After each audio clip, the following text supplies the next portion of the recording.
And welcome to Just One More Watch, and welcome today to my review of the Draken Peregrine. Not a new watch by Draken, but a soon to be released new version of an old watch by Draken. The original Peregrine debuted back in 2018, but this one has been completely redesigned for 2024. Not a new watch to the channel either. I previewed this one in my What's in the Watch Roll Tassie wedding video from a couple of weeks ago, so I've now had plenty of time to get my head around what this watch does and does not do. Now, you saw the pop-up? This video is sponsored by Draken. I will therefore of course leave a link to the listing in the description of the video. You can sign up with Draken for more information on the watch there. They are taking pre-orders on these starting next Friday with delivery expected in July. So you are waiting for your watch, but you're only waiting a few months for your watch. I have been impressed with the value and the design of the last couple of Drakens I've looked at. Let's flip the camera and have a look at this one. Alright, before we even get into the box today, let's zoom out, let's look at this one holistically. I love pigeonholing watches, I love categorizing them, putting them into neat little boxes. Let's see if we can work out which box this Draken Peregrine belongs in. Clearly, it's a pilot's watch. I don't think anybody's going to have too much argument with that one. The telltale sign, the triangle and the two circles up there at the 12 o'clock. Beyond that, I think this one owes most of its DNA to a Type A flieger watch. We've got the big numerals, 1 round to 11, plus we've got a sword handset that could have been straight off of a Second World War flieger. However, there are a number of features on the Peregrine that you will not see on a Second World War traditional flieger, like the date complication at the 6 o'clock, colour matched as well. You don't often see date complications on fliegers.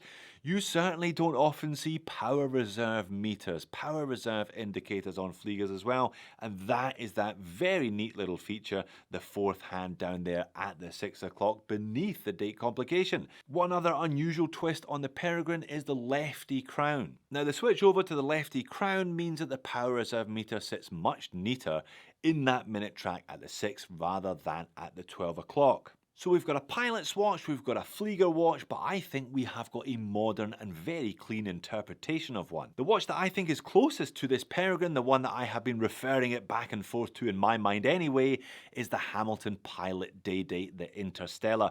I think Hamilton did a similar thing with this watch. They took a Type B flieger in this case and they brought it into the 21st century, they modernized it. Hamilton though went in a dressy direction. There's a bit of bling in this one, there's applied markers, there's those skeletonized hands, etc. I think Draken have gone in a different direction with the Peregrine. They've modernized it, they've really cleaned it up, but they've kept it as a proper tool watch rather than veering towards a dressy interpretation of an old school flieger. Hey, that's what I think this watch is. You can fight me about it in the comments section as usual if you disagree. I do quite like the Draken packaging. Up until recently, it was my most favourite microbrand packaging, only recently usurped by the Ubik packaging that I looked at in January.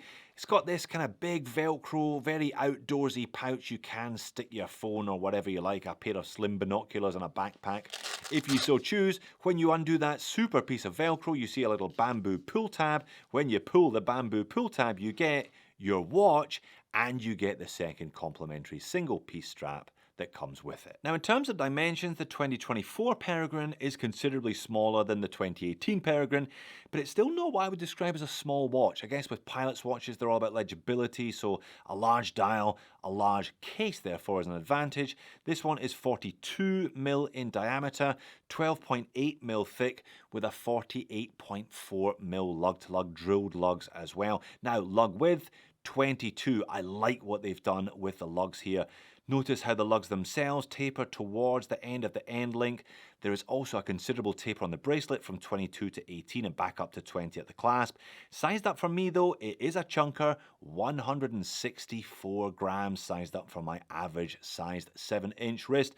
100 meters of water resistance, flat sapphire crystal with dual anti-reflective coating, so upper and lower. Very, very nice indeed. Again, a modern twist to a classic flieger watch. The movement in the back of this one is a Miyota 9130. Now you can see it today thanks to a display caseback, but despite the fact that this 9130 has 2 extra jewels and a fourth hand, that power reserve meter, it still looks identical to the rest of the 9000 series range from the back.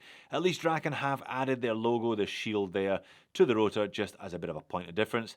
This one 000 because it is a prototype, quick release spring bars in the end link of the bracelet as well as drilled lugs today. In terms of case finish, it's all nicely done, it's all rather simple because it's all brushed, again reminding you that Draken kept this one tooly, they didn't head in a dressy direction like Hamilton did. And they've reminded you that you bought a Draken because they've etched the brand name into the side of the case opposite the crown.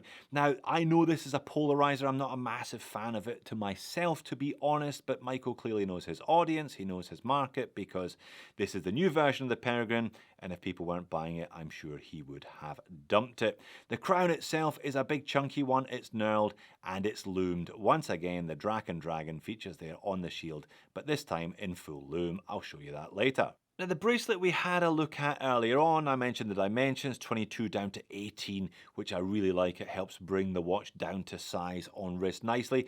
3-link oyster style, all brushed upper surfaces, all brushed on the side as well. Female end link helping it wear well on smaller wrists. Now the clasp, etched with the Draken logo, etched also with some of the scratches that I picked up on my Tasmania trip. 5 holes of micro adjust, double inbuilt pushers open the thing up. It does have a milled lower section, but the upper section is just pressed steel. Dial and hands, nice and clean, nice and simple, but in its own way, actually nice and modern because of the use of colour and a couple of other touches here and there. Now the centre section of the dial is actually a circular recess. Perhaps you can just about see it, it's not so easy to spot because the dial is such a rich, deep black colour. Maybe you noticed it from the outdoor shots earlier on. So the numerals are just printed on, they're fully loomed, I'll show you that shortly, but there are hour markers applied beyond that, those little squares running all the way around, set within the minute track. We've already talked about the classic pilot's watch telltale, the triangle and double circles. Draken shield, Draken brand name printed in white, the Peregrine model name and automatic printed in a mixture of blue and white underneath that. I think the blue's a great touch, again kind of clean and modern looking, also breaks it up. And the power reserve meter, really interesting. I'm not a big fan of power reserve meters on watches, they just give me anxiety. It's like looking at a petrol gauge in a car and wondering when you're going to run out of fuel. That's the equivalent anyway that I get. This one, so neatly integrated, it's actually a pleasure to have it down there at the bottom of the dial. You can see clearly from this shot just how much anti-reflective coating there is on both sides of the crystal and the colour of that anti-reflective coating. You can also see just how thick that bezel is. Unmarked rehaut, all in stainless steel. There's actually a very nice effect after dark when it combines with the loom. So let's show you that now then. C3 and BGW9 mixture. Clearly the blue numerals are printed in BGW9, whereas the hands and the indices are inlaid with C3, hence the green colour. Now, that angled rehaut, the stainless steel chapter ring that I mentioned, that actually acts as a mirror, meaning the loomed outer markers actually appear twice, once in their own right and once reflected in the chapter ring. When I turn the speed up, what happens is pretty much what you'd expect to happen. The printed elements, those numerals, fade first, but the hands and the indices are still glowing well enough come the end of my test. And there's your Brucey bonus for the day, the loomed crown. On wrist it looks super sharp and super legible. You are reminded though that you're wearing 164 grams of steel. It is a big chunky watch and is a little bit top heavy because the head of the watch is so chunkily made. 5 holes of micro adjust though mean you're probably going to get a decent fit with this one. I would probably be wearing it tighter rather than looser because the extra weight of the watch head. But nice taper from the bracelet, nice taper from those lugs, fabulously legible. Again, the hands, the dial, the numeral, and that great piece of crystal all working well with each other. No issues whatsoever from the overhead shot either. Look at that, you can still read the time even from the angles. It's fantastic. And no problems with the crown digging into the back of your hand today because it's a lefty. And there we are, that's what it looks like on the drab green bonus one-piece single pass nylon. Nice Draken branded hardware there as well. If you're just never going to wear it on a bracelet, there is a sailcloth option that saves you a few dollars into the bargain. Personally, I'd be going for the bracelet and single pass combo. Alright, it's my favourite part of the video. I suspect that goes for many of you as well. It's the moans and niggles section.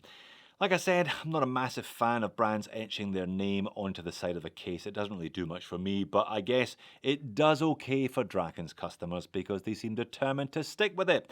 It's a chunky piece, 165 grams.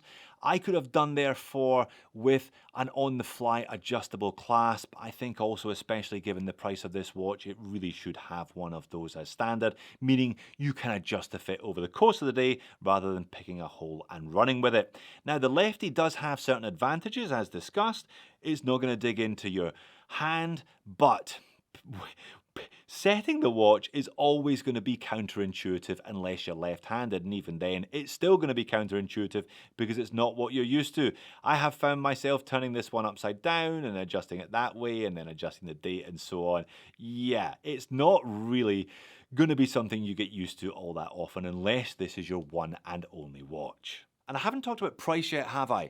They're taking pre-orders for this one, $479 on the bracelet or $439 if you opt for the sailcloth strap. Both of them come with that bonus one piece. I think those pre-order prices are very fair, especially when you compare it to the watch that I have been comparing it to, the Hamilton Pilot Day Date. Even grey, you're looking at $730 US for one of those. But once the pre-order's over, the price on a bracelet goes up to $599. That's only $130 less than the Hamilton, bringing them very much into the same ballpark. I know they're not necessarily equivalent, but that's the line I've been drawing between them. I guess that's the double-edged sword of offering a pre-order price. The price is great during the pre-order period, but it means you're committed to a rather higher RRP thereafter. But I like Draken as a brand, and I like this Peregrine as an example of a modernised flieger. You can tell there's so many nice touches here and there with this one. Draken are becoming an increasingly polished outfit as they refine their original designs from a number of years ago, and I'm sure that will only improve in the future. So there you have it, another really nice offering by Draken. You can tell they're a brand that's now well into their stride and successfully revising their original lineup. It's a big watch though, despite the fact that it isn't really a big watch, and lefty crowns are always a bit of a pain if you're not a lefty. But if you are looking for a flieger with a modern twist for under $500, you could do a lot worse than this one. While you are here, if you like what Michael does, then why not check out a couple of his other pieces as well, here or here. Thanks for making it all the way to the end of this one. I'll see you again in the next one.